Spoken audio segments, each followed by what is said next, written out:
tiny, tiny little kitchen. You know, as the old adage goes, size doesn't matter, it's how you use it. Actually, it's not 100% true. I work with a lot of students and we're like, one day I'll have a counter space enough for a KitchenAid and I'll leave it out all the time. But you know, that's not the case right now. So I'm actually a runner and I like to make a lot of pasta and before my races, which tend to be about anywhere from 3 to 6 miles, because that way I negate any health benefits I otherwise could have possibly gotten from running. So we go with my little pot here. And while we boil the water, I'm going to tell you a little bit about my history with cooking. My family is Irish American mostly, and so the most important culinary lesson I learned was things and how to boil them. Anyway, I'm going to get some salt, which is the most important ingredient, salt, for the water. And some people say it raises the boiling point, but that's not really important. The most important part is flavor. I just lost that in there. And again, being Irish, we weren't big on flavor back then. My sister can't even eat honey Dijon mustard. She'll go, my mouth's on fire. It's the worst. So that's it, boil. I'm going to get the asparagus. So as you know, if anything has a vegetable in it, it's good for you. And I think Congress is trying to make pizza a vegetable, so I'm excited about that. And asparagus is very special, and it's a princess, so you have to be very careful with it. And this is my little arrangement here, and I've already washed it, and you have to cut off the really hard, crusty bottoms, as with anything. So we're going to want to cut it into even pieces because you want it to cook evenly. And it can keep up to about 3 days, and you can also sort of treat it like you would treat flowers, and you can soak some paper towels and wrap the bottoms in it, but otherwise it can get kind of nasty if you're not good to it. So cut this bad boy up. Next comes the really fun part, slicing garlic. Everybody loves slicing garlic because it always sticks to your fingers. And I was reading this recipe and they're like, you can just smush it and then throw the whole thing in there, but then you might accidentally go a whole mouthful of a clove of garlic and then no one will talk to you ever again and you'll be sad. So, I'm actually going to slice it. There we go. Turn it up. I'm going to start, this takes about the recipe again said about 1/4 cup of olive oil, but I like to add a little bit more because the pasta tends to get a little bit dry. So I'm going to do that. Heat the pan up first.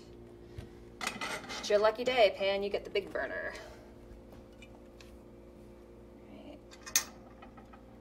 Right. Heat that up. So this recipe calls for pine nuts, and pine nuts are really, really expensive, and I assume it's just because it's annoying to get the pine nuts out. I assume they have individual people doing that, not machines, of course.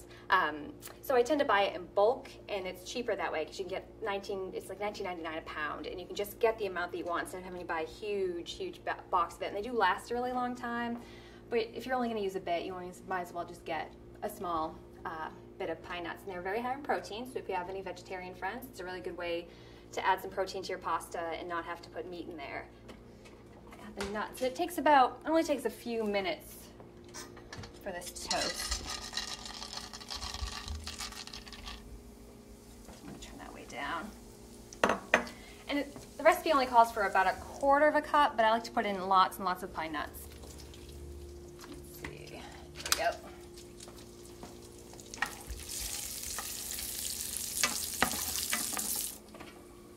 It's one of those ones with the strainer on top. Whoa, look at that. Uh-oh. Here we go. Put that there. And linguine. You have box linguine, whatever kind you want. I'm sure people have all sorts of opinions on it, but go. And it takes about 7 minutes. If you want to do al dente, it's always better to do a little bit less so you don't have squishy linguine. It's embarrassing, even if you're Irish. This is why I got 82 hands, you know. One day, evolutionary, we'll probably have 3 or 4, and then we can use all burners. It'll be amazing. It's like a sauna. It's good for you. It's very relaxing. Garlic in there. Not bad.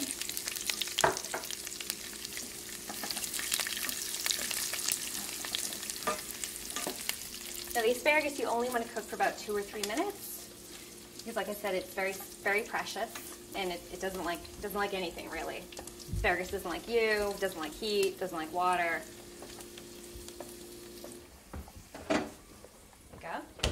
And with the Parmesan cheese in the grater, I always manage to grate a little bit of my finger. I feel like that's kind of important. And then when you serve it to your friends, they're like, oh, this is so good. Why does this taste so good? I'm like, the extra special ingredient is love and my finger. You're a cannibal now. And then you see who takes seconds, and then you know who to go camping with. You're like, I'm not going to the mountains with you. You ate 4 helpings of my knuckle. That's just weird. And now the asparagus is talking about how much they hate you. That's what that noise is.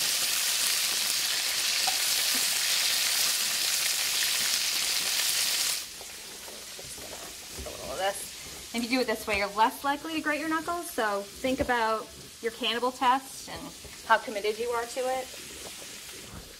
And just about a half cup to a cup. Green, the color of iron. No potatoes made miss. My Nana would be very upset with me.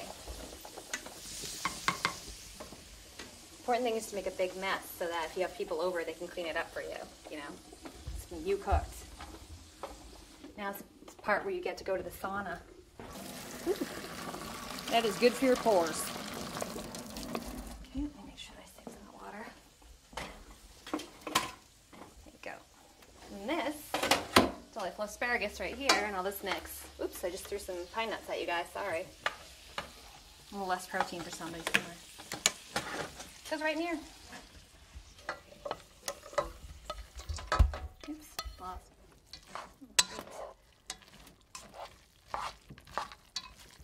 And you can, if you have friends over, you can all eat this before you go out running, or you can just save it and break it down into meals, take it to work, stink up the, you know, departmental microwave. It's better than tuna fish. Throw this bad boy in here. And then of course you want to add in the cheese. Right on top there. And that's it. Stunningly beautiful. Let me move that stock water away. La la. And now I'm going to taste it because it's rude to poison your friends. And you can eat the whole bowl if you want, if you're feeling, you know, that way. Let's see.